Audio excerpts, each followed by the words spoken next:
D'amen, d'amen, d'amen. Ô Dieu, crée en moi un cœur pur. Renouvelle en moi un esprit bien disposé. Ne me rejette pas loin de ta face. Ne me retire pas ton Esprit Saint. Rends-moi la joie de ton salut et qu'un esprit de bonne volonté me soutienne. Mes chers frères et sœurs, c'est avec le psaume 51, versets 12 à 14, que nous avons commencé la vidéo. Frère Semio, nous commençons la vidéo avec psaume 51, versets 12 et 14.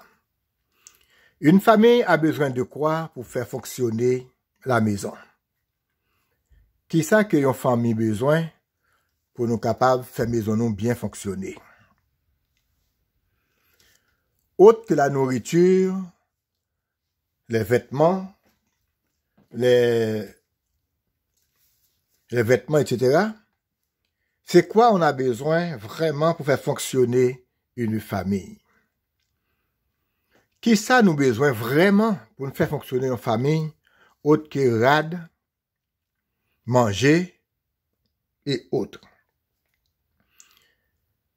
Pour qu'une famille puisse fonctionner très bien, pour une famille capable de bien marcher, on a besoin, numéro 1, la prière. On a besoin de prier. Pour une famille bien fonctionner, nous avons besoin de la prière, nous avons besoin de prier. Une famille qui ne prie pas, une famille qui ne pense jamais à la prière, quel que soit le rite, quelle que soit votre casquette, quand on dit casquette, qui veut dire en quoi que vous êtes initié, quel que soit que vous êtes protestant, vous êtes catholique, vous êtes vaudouisant, vous êtes n'importe qui. D'abord, dans votre maison, il est obligatoire, c'est impératif pour que vous ayez une cellule de prière.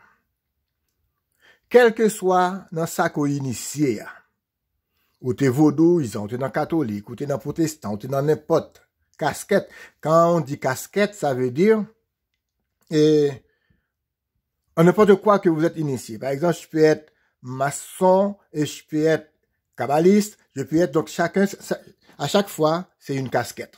Donc, quelle que soit votre casquette, vous avez besoin d'un moment de prière dans votre maison. Quel que soit ça côté, dans la maison ou besoin gagner la prière.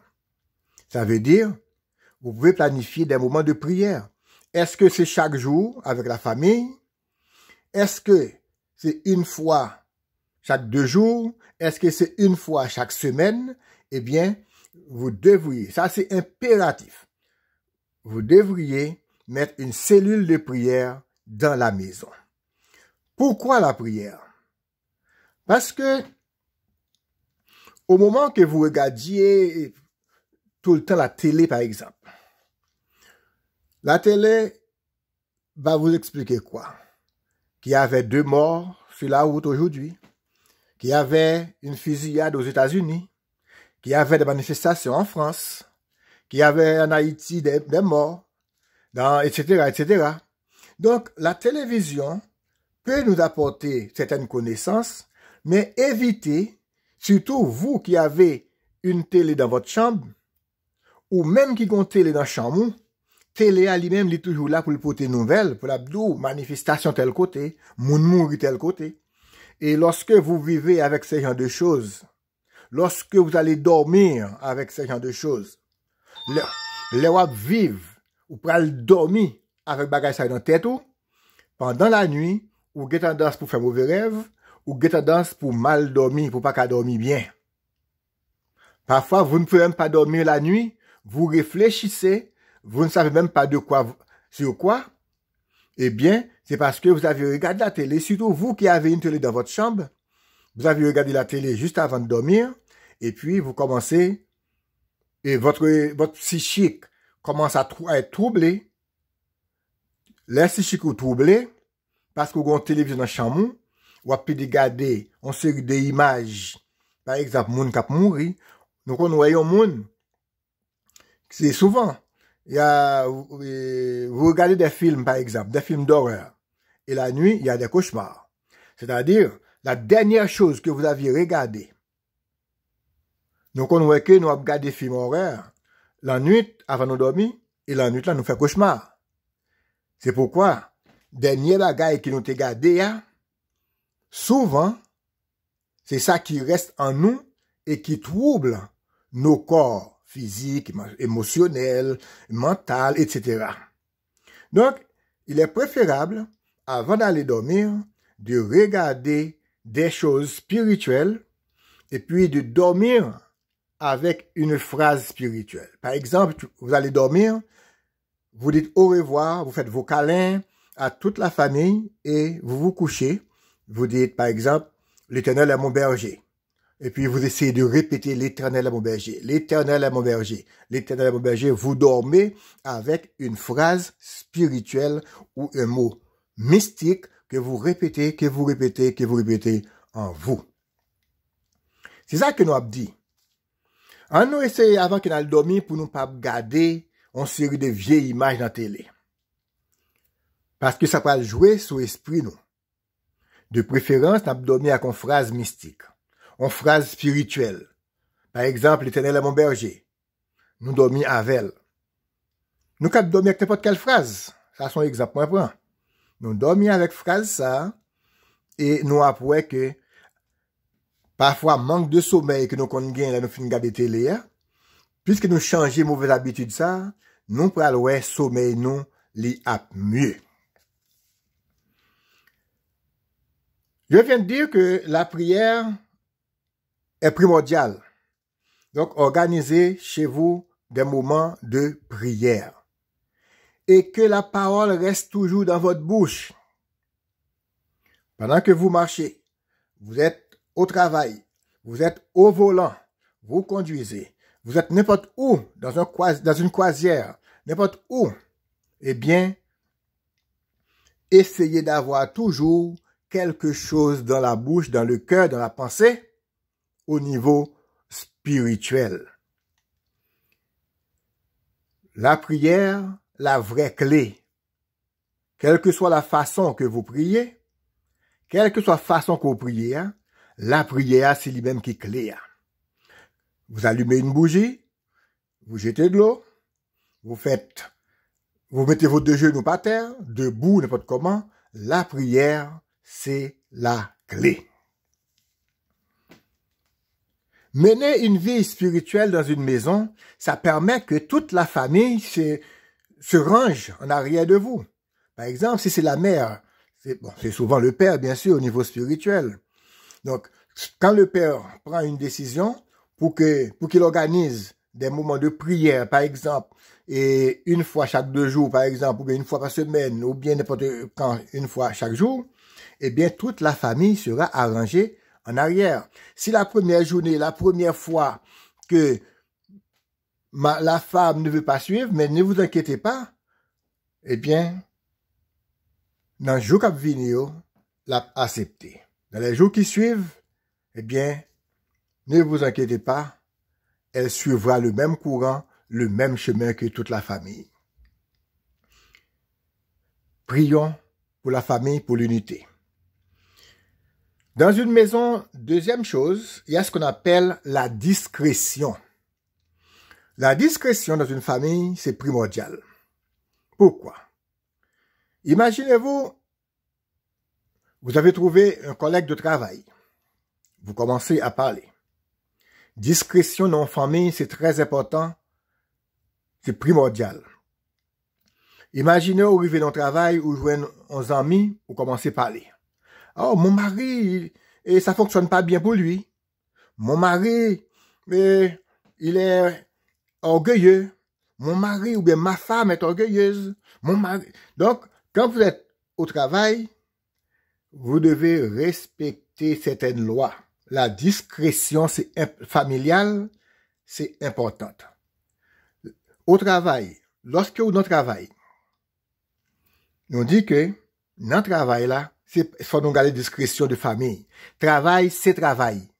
Les mouvements dans le travail, m'a parlé de travail, m'a parlé de ordinateur, m'a parlé de BCS, m'a parlé de tout ça qui a trait au travail.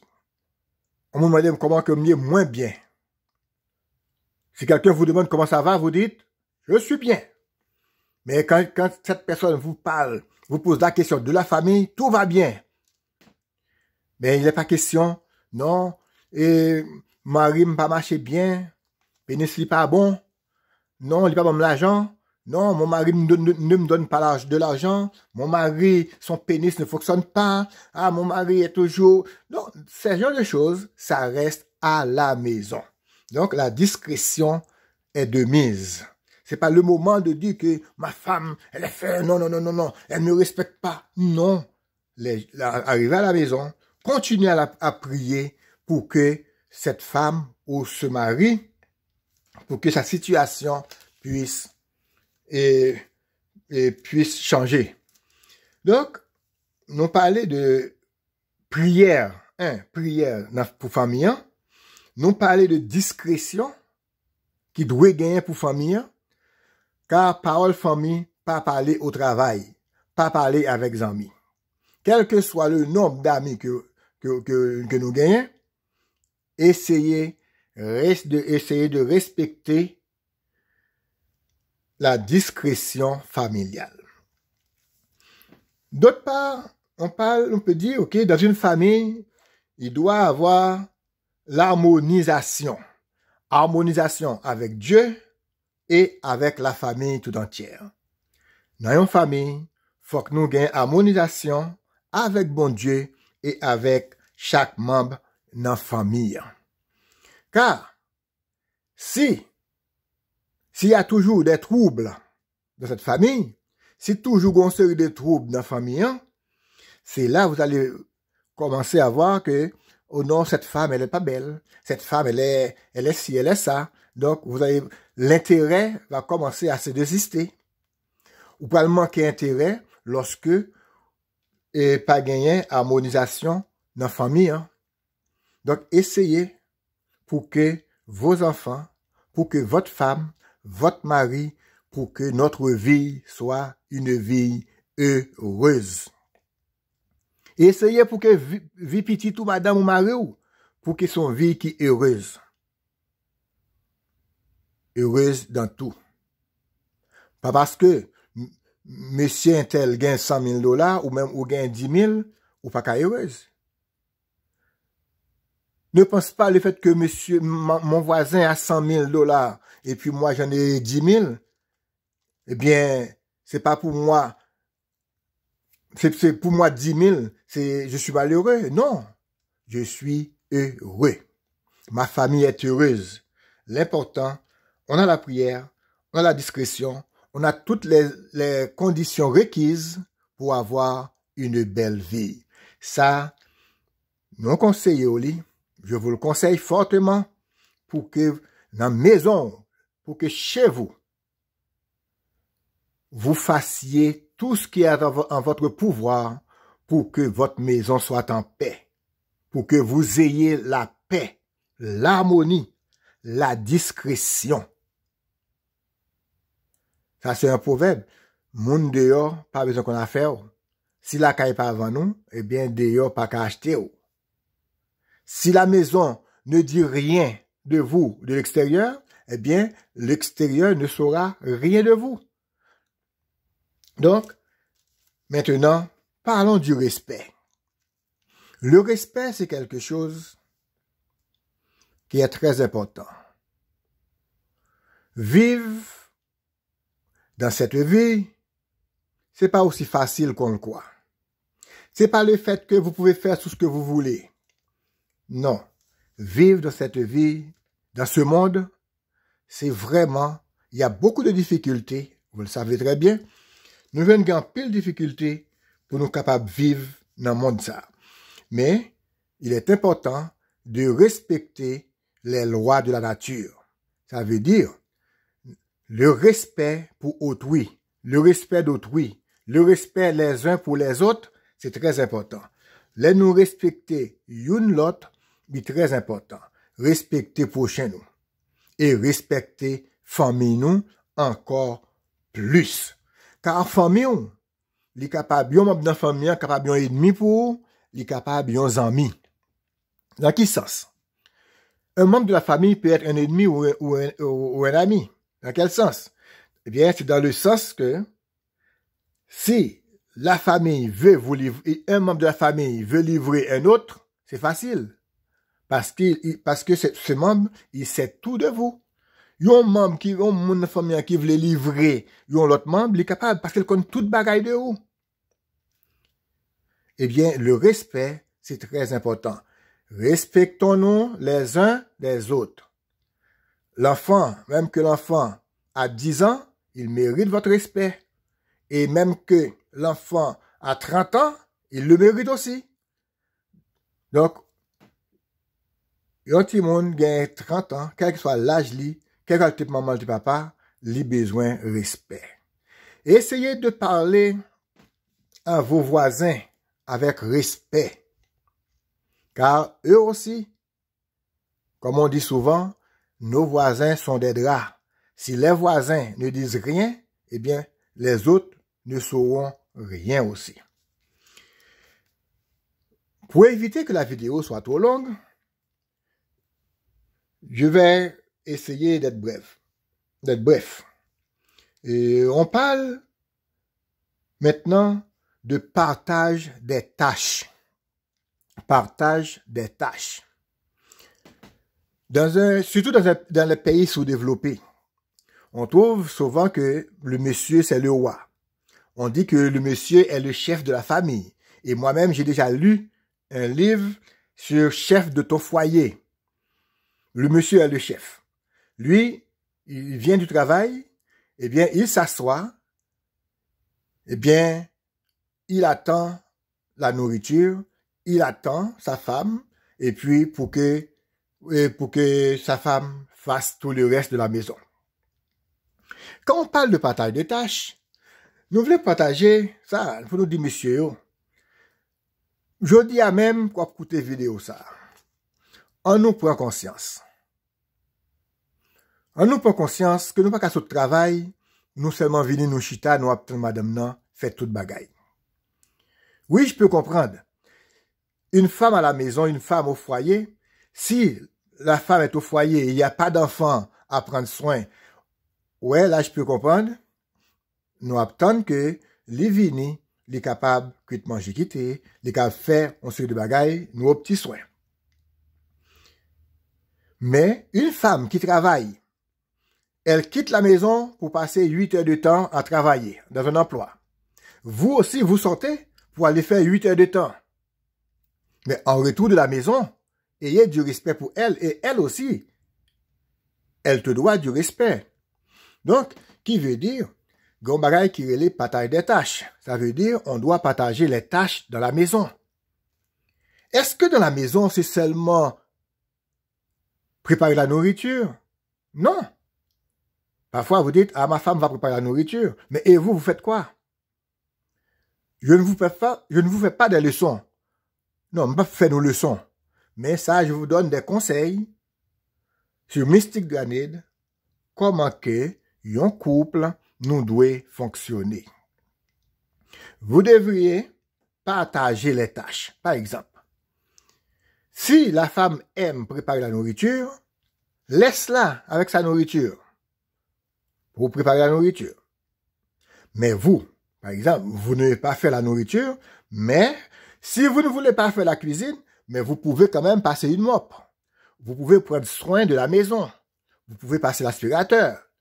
Vous pouvez nettoyer. Vous pouvez réparer les tâches, les choses brisées. Vous pouvez les réparer.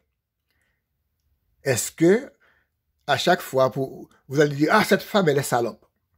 Cette femme, elle fait rien à la maison. Oui, elle fait. Elle fait 8 heures au travail, vous faites 8 heures. Elle fait la cuisine, et vous? Là, vous vous mettez ensemble, on partage les tâches, on a partagé toutes les tâches dans la maison, on mettez nous ensemble dans la maison, et puis là, si madame, moi, c'est manger, elle a fait mieux passer, elle fait manger, moi-même, c'est maison m'ka nettoyer, puis facile. Moi, nettoyer maison. Si lui-même, c'est d'autres choses li ka fait. C'est préparer lunch le café plus facile. Moi-même, si c'est repassage m'ka fait, et puis plus facile, moi-même, moi pas le repasser. Donc, qui veut dire, on partage les tâches, ça permet que, au lieu que la femme, en sortant du travail, elle doit continuer à la maison, car d'après les statistiques, on dit qu'une femme travaille 2 semaines de plus qu'un homme à la maison par mois. 2 semaines de plus à la maison par mois. Ça veut dire, en sortant du travail, elle continue à préparer la nourriture, elle continue à prendre soin des enfants, à faire des devoirs, et le monsieur, il allonge les jambes, il joue aux vidéos, et bien voilà, c'est ce qui arrive. Quelques jours après, la femme est fatiguée, burn-out. Qui veut dire, cette femme, elle est tombée malade, pendant que maintenant, c'est pire pour vous. Donc, dans ce sens, je vous conseille de partager les tâches à la maison. Dis à votre femme, ok chérie, tu vas faire la nourriture, désormais, mais moi, les vaisselles, c'est moi. Ok, c'est toi qui prépare les vêtements à laver, qui met les vêtements dans la laveuse, eh bien moi, le repassage, c'est moi. Donc, qui veut dire, au moment que vous repassez les vêtements, vous faites le repassage, eh bien, votre femme a un petit temps pour s'asseoir. Au moment qu'elle fasse la nourriture, toi, tu as un petit temps. Donc, qui veut dire, c'est en partageant les tâches, l'un est à la remorque de l'autre. C'est ça. Donc, pendant que vous a tiré l'autre, eh bien, nous partageons les tâches, chaque monde vient gagner un moment de répit et un moment pour y travailler. Ça, c'est important. D'autres points qu'on peut aussi toucher, nous allons toucher à l'autre point, qui parlait de intérêt de la famille. Intérêt de la famille. Mais quel intérêt portez-vous à votre famille? Par exemple, parfois on trouve que, par exemple, votre fils, il fait quelque chose X, mais qui ne vous plaît pas. Là, vous dites au voisin à côté, ah, mon fils, il fait telle chose. Ça s'appelle mauvais fluide. À chaque fois que vous répétez, vous envoyez des mauvais fluides contre ce fils. Le voisin, lui, il va voir l'autre voisin à côté, il va dire que le fils de Dranid a fait telle chose. C'est encore mauvais fluide qu'il envoie sur le fils. L'autre à côté va dire ça à l'autre, et probablement, moi, je vous avais dit que mon fils a touché, par exemple, à une pierre. Mais vous allez dire à votre voisin, le fils de Dranid a touché à 2 pierres. L'autre voisin va dire 3 pierres, c'est comme ça. Un lot, c'est comme ça qu'on a vu un lot de paroles qui pourraient monter, de mauvais fluides, de mauvaise énergie, qui pourraient monter sur le dos de l'enfant. Donc, évitez de répéter ce que font nos enfants ce que font nos enfants et aux voisins. Évitez de répéter ça aux collègues de travail. À chaque fois que vous répétez les mauvaises choses de votre enfant, vous envoyez de mauvaises énergies sur lui. Donc, évitez, appelez l'enfant, parlez-lui à la maison, parlez-lui. Mais n'allez pas répéter ce que font vos enfants au travail, au bureau, n'importe où, aux voisins. Priez pour lui.